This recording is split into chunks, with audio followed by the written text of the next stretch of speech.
How do the Steelers view George Pickens balling out the way that he is? And I have a follow-up question for you on this front.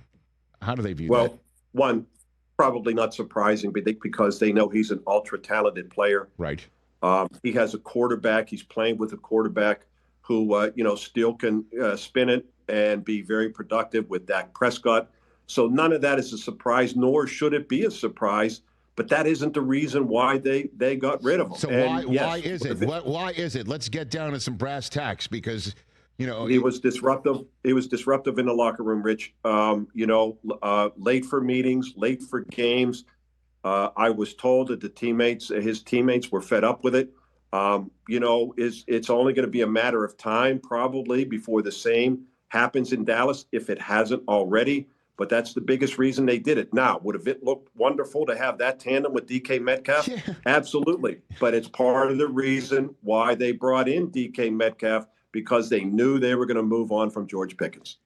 Well, I mean, he's late for games, meaning what? Like he needed to be there before an hour before? Routinely.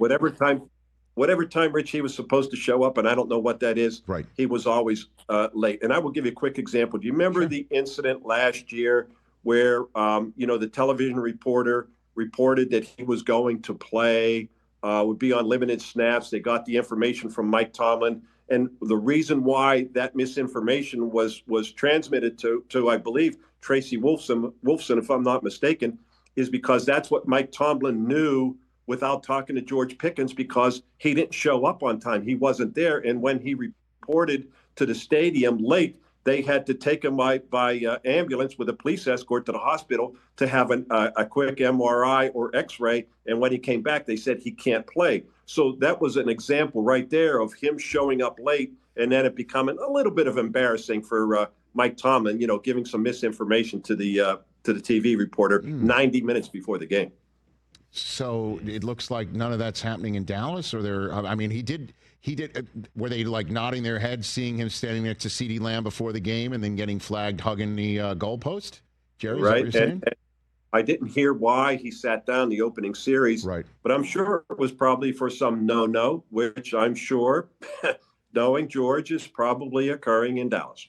Hey, you made it all the way to the end. Thanks for that. Check us out every single day streaming live on Disney Plus and the ESPN app 12 to 3 Eastern.